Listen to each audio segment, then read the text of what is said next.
Hello, everyone. My name is Tomas Alazar, and I am the Youth MOVE Vista Associate for the 2026 summer. This is a recording regarding Youth Awareness Week and Leadership and Advocacy Day. To refresh, Leadership and Advocacy Day is the second day of Youth Awareness Week. Today, I am in conversation with two beautiful people. They are CU students and advocates and leaders. Today, I am joined by Nora Armstrong and Lydia Lee. So, if one of you wants to start with some introductions, kind of what's the work you do? Yeah, kind of just like what are you up to right now? What's usually kind of the areas of advocacy and leadership you focus on? Just a little brief summary. Maybe we'll Yeah. have, okay. Yeah, so my name's Nora. I'm a political science student at CU, and I recently worked an internship with the National Foundation for Women Legislators, where we worked to get voters more educated and worked to get women on the ballots in city and local elections. And so that work was really meaningful to me as I really am passionate about women's issues. And then more close to home, I'm working for Phil Weiser's campaign for Colorado governor and the wider Democratic Party across Colorado as well. I'm Lydia Lee. I'm also a political science student at CU. Right now, the work that I've been doing ongoing includes a good bit of political activism involving the immigration enforcement agency. I am also working to start a club here at CU this coming semester, specifically for political education and action. And then this past summer, I did work with the graduated income tax team to help and get that on the ballot so that we can fund our public schools. Perfect. Oh my God. Okay. I got chills. So, kind of before we get into like advice you would give to other students, other youth, I wanted to start with this, and we've been focusing on this. It's kind of like a big step in like leadership and advocacy is like kind of defining the path you want to take, because there is a big difference between like let's say servant leaders, as opposed to more like autocratic or bureaucratic leaders. So there's definitely a spectrum of leadership, and I feel like that's worth highlighting. So I wanted to start with maybe you guys could define in your own words, or if you have an actual definition, what your leadership style looks like. And we'll do kind of like Nora first, and then Lydia will follow. Okay. Yeah. Well, to me, leadership in the way that I am practicing it looks like elected officials, I think. I want to become an elected official in my career, but while working over the summer and with the Phil Weiser campaign, it's definitely important to me to have a official backed by people and their constituents and in an election where people vote. And that's why it's really, really important to vote so that the people who are elected are, supported by a majority of their elected area. And I think it also, at a more home based level, you can take leadership and advocacy in your own hands. But I think in the way that I am, you know, like fighting for or doing what I believe in, I think having an elected official and going through the form of public policy and laws is what really is important to me. Yeah, I definitely think I define leadership as well to do with the power and influence of the populace. I would definitely define leadership for me as being able to learn from other people and identify their strengths and be able to encourage them to kind of use them to change the world in the way that they would like to see. I think that I see change a bit more broader, and that definitely reflects in the work I do more in the activism space. But I think that those definitely fit together. So Amazing. Following up with that, and for this question, you can go as like specific and personal as you want or broad. And whatever the work it is, you feel free to share. but kind of when did you start feeling like an advocate or a leader? And if there's not like a specific moment, maybe what drives you? What is like a constant motive or value you go behind as a leader or an advocate? Yeah, so for me, a real turning point in my like career and just passion for politics was it was 2022 when they overturned Roe v. Wade with the Dobbs v. Jackson Women's Health case. And that's when I started getting more involved in local and city politics. And I had always known that I liked politics and social sciences and stuff like that. But then when I saw this huge injustice that I thought was a huge injustice, I decided to get involved. And throughout high school, I worked with the Students Demand Action Club, where we fought for gun rights in schools, or not gun rights, well, for better gun laws in Colorado. And I think coming to college and majoring in political science, you see a bunch of different types of calls to action that people receive, and that only broadens mine. There's so many things that everyone can be passionate about, and I think being a person who is very privileged and seeing everyone else who isn't as privileged as I am, and I decided that like I can use my privilege that I have to help others. So I would say that I got involved in leadership with the rise of calls against climate injustices around 2019. And I was a regional organizer and also like hub leader for the Sunrise Movement starting when I was 12. I don't think that that needs to be everyone's path, but that's definitely something that has now become something that's very integral to my identity. Caring about politics and caring about improving the world is something that feels like a part of me because of that. I don't know that I always would even consider myself a leader. I just feel a very strong sense of responsibility to take steps in my personal life, in my relationships, and also with my career that encourage hope for a better world and kind of are able to facilitate that work that it takes to get there. Hmm. And kind of with that is like the sense of like, especially with youth, like a responsibility to take care of the future. But I mean, we don't see everyone going out and protesting or voting or like being engaged, and it is part of the youth too. Is there a reason you guys think there might be more or less youth involved in advocacy and leadership? Why would someone shy away from it? Yeah, I definitely think that jumping into the political sphere is scary and it's complicated. I remember in middle school, the 2020 election, I was very like I was very I was out there in middle school like saying like who I wanted to win the election, like posting on Instagram every single day, like get out to the polls, even though I was literally 12. And I was probably judged very heavily by the people around me being like, you're 12, why are you caring so much? And also looking from an outside perspective at politics now, there is only political like polarization right now. There's no united America anymore. It seems like it's just Democrats and Republicans and they fight for more power. And so I think that when people look at that, they want to stay as far away from politics as possible. And that makes total sense. But then they don't participate in local and city elections. They don't vote enough. They don't stand up for what they believe in.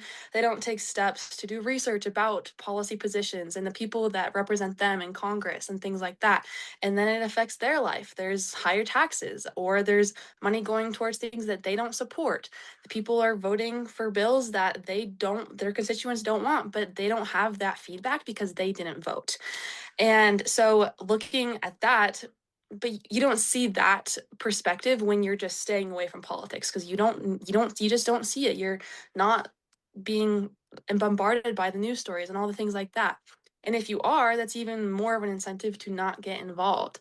But getting involved, especially when you're young, it builds you a sense of, political right or wrong and your own moral compass and your own beliefs and the things that you care about. And that could even turn into a career in politics, of something that you are passionate about, that you want to protect or help. And it's so disheartening to see young kids just not care about politics, because why would they, when politics will always, always impact everyone at any level, state, local, federal, national, even if you vote or not, even if you care or not. Yeah, I think it's a very complex thing, and I think there are many reasons that people won't get involved, but something that I notice from a lot of my conversations and just the circles that I'm in is a two-faced issue. And I feel like one side of this coin is the fact that politics feels immensely inaccessible to the majority of people. Bills are written in a way where people do not understand what they're voting for, and they're immensely afraid of being taken advantage in that way. People just don't feel like politics are for them at all. And I think that there's a lot of disillusionment and a lot of loss of hope in that, that I think you can see with how much everything is changing and shifting within politics. So I think that's a problem, and that's very overwhelming, and it also just kind of makes people feel shut out. I think the other side of it is the fact that like politics are so sensationalized and it feels so negative, and that overwhelmingness comes from that as well. And so not only is politics not only are politics something that is inaccessible, there's something that is a huge mental burden, and or that feels like one, and it is a lot easier, and it is a lot easier to go on and not pay as much attention. And like, believe me, I know, like, it's hard to pay attention, and like there are definitely boundaries with that for sure. But politics affects everyone whether they care or not, and I think coming to realize that, and just be encouraged to see the ways that politics can also bring people together, is really nice. Yeah. Yeah.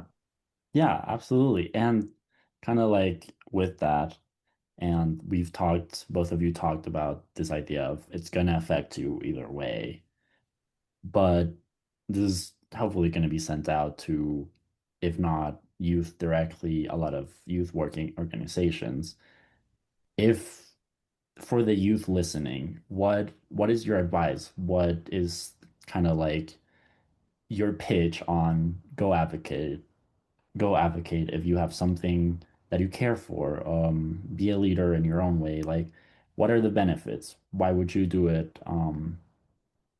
Putting aside that it's going to affect you. Yeah. So I think that, I mean, obviously as a child, you can't vote, and it's kind of, that's why I think, especially as children, like you kind of stay back and you're like, I don't have to start caring until I can vote. And even then, you're still a kid, probably living with your parents, and so you don't really have a huge incentive to go cast your vote for a system that you don't really feel like benefits you. But politics and, caring about your like local elections and things like that, that affects the roads that you drive on, what time your school starts, the cars that you like, whether your family can afford to send you to college or not, the school buses that come and pick you up. Like, it's every little thing can and will be impacted by the people that are elected. And in a way, as a kid, you kind of have a unique position where you're expected to not know a lot. You're expected to be very ignorant, and to take power, you can educate yourself and you can share important things that you value, whether it's, you know, climate or women's healthcare or just immigration or civil rights, things like that. You can take hold of those passions and look more into it, research, see what's happening, what in politics has changed, and what's impacting that. You can tell your friends, you can start a club, you can, even if you just talk about it with your parents, that's doing something. You're becoming more knowledgeable. And then when it is time for you to cast your vote and to go and start your career or study something, you have a large base of background knowledge that you can devote, like you can devote your beliefs and your morals to. You're not jumping into the world for the first time and being like, well, I'm going to vote Democrat because my whole family votes Democrat. That doesn't need to happen. You have your own way of thinking. You'll have your own important issues, and you can vote, and you can vote for who you think is best, and you're not going to be blindsided by party or red or blue. It's going to be the issues and the things that you care about as a person individually.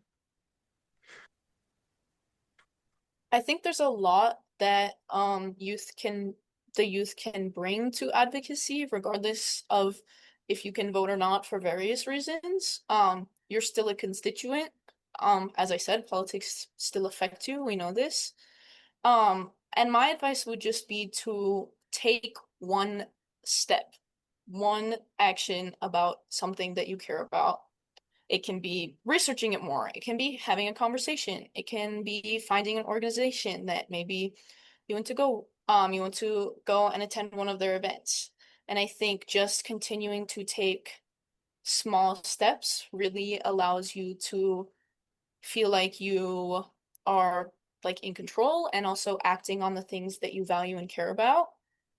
And by taking those steps, you are going to find a community of people and you are going to find relationships that allow you to feel supported and encouraged. And I think that's one of the major things that really is beautiful about advocacy is the way that it can serve as a community space and serve as a really key source of empowerment in a variety of ways. So You guys actually answered my next question, which was going to be kind of like for someone who's like has this passion and wants to start, but they don't know where would you suggest? But we're looking at those small steps. Like voting is not the only way. There's so many different ways. Is there other small things people can do to just like even start like that flame of advocacy or leadership that you think would be beneficial? Maybe it's journaling, maybe it's something simple. Yeah. This isn't simple, but I used to attend my city council meetings. They have them on Zoom, and they're not very exciting, but sometimes there is a really important issue, especially now. There's a lot of data center things like the conversations happening, and you can go put in you're a constituent. Like Lydia said, you are a constituent of the city and district you live in. You can go put in your piece of advice and your word of advice for your city council and whoever, and they will maybe listen to you. I mean, you can't vote, but you can do that.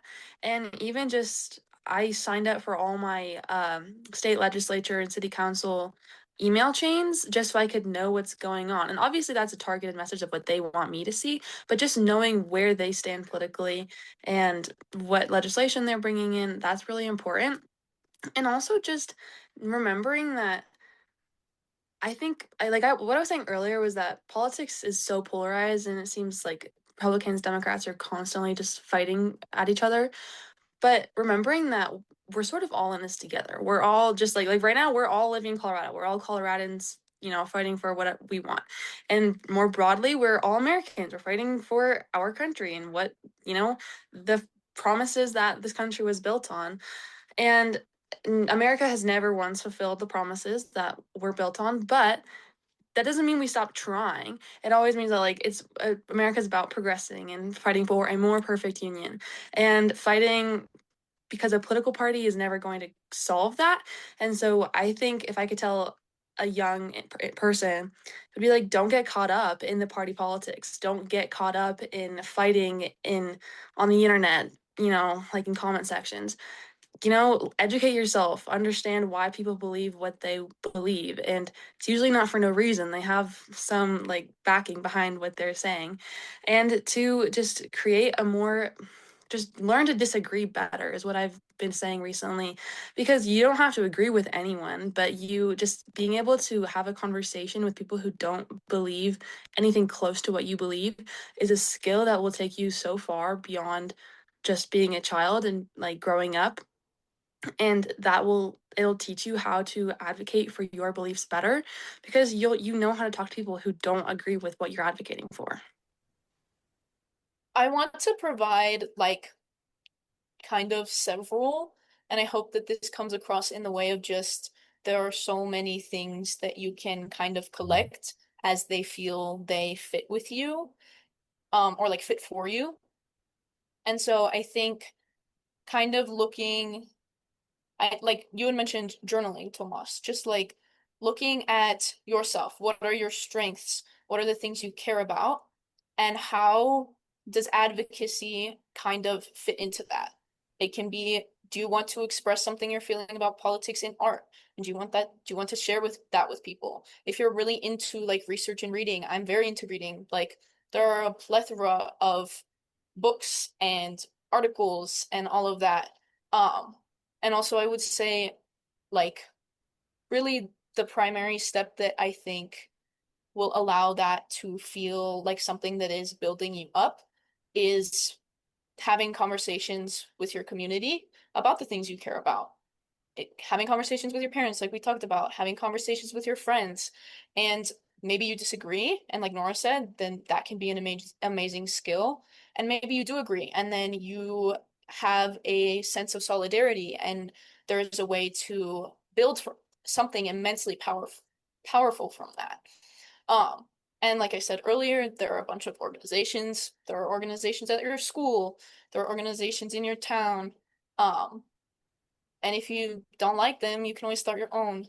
Um, so yeah, I say that to just say that there are a lot of small ways that you can integrate advocacy into your life. You don't have to be following everything and doing things like taking huge steps that exhaust a lot of your energy, because advocacy is labor. It is giving.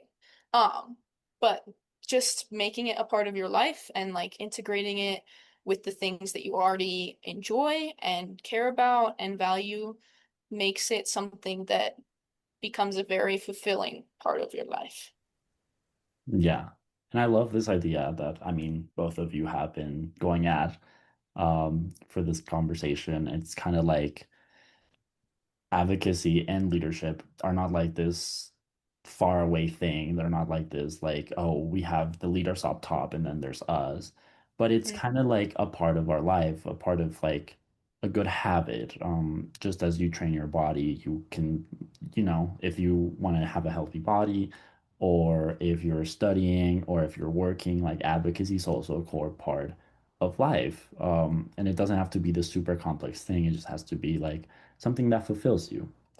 Mhm. Um, with that, kind of, since we're running out of time, my last question for you is, I know both of you are going to be very involved these upcoming months, years. I mean, what is kind of, you can name multiple if you want, but what's exciting you about advocacy and leadership for this upcoming school year or just in general for the future?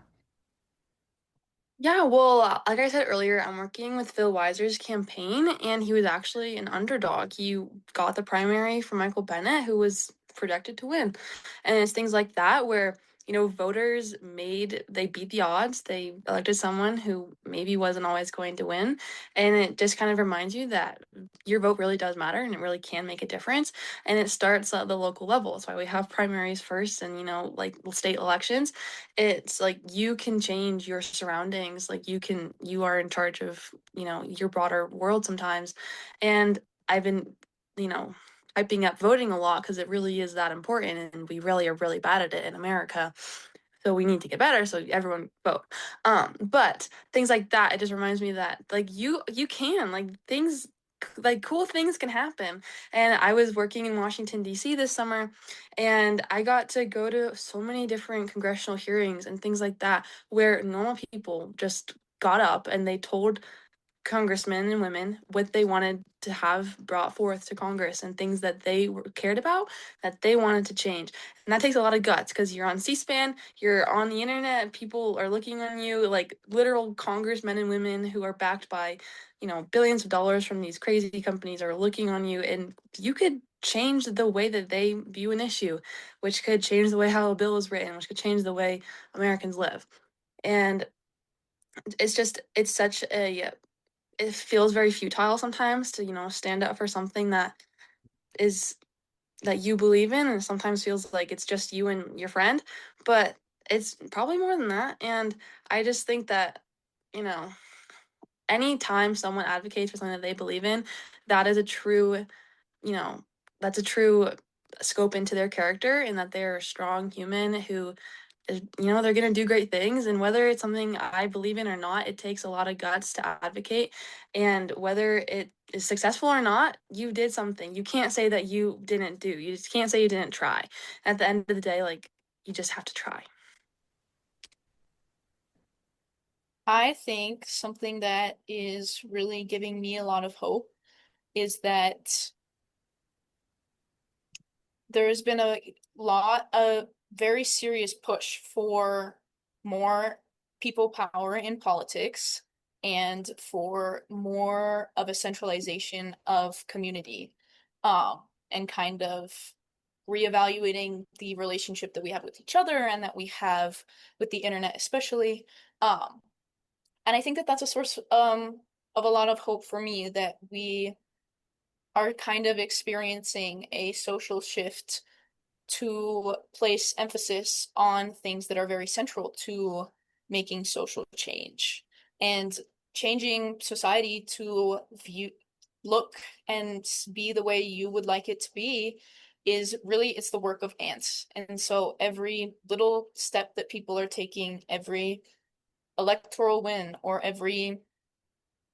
literally everything, every little action is building into a shift that I am already seeing, and that I hope that we can continue, and I believe that we can continue to harness.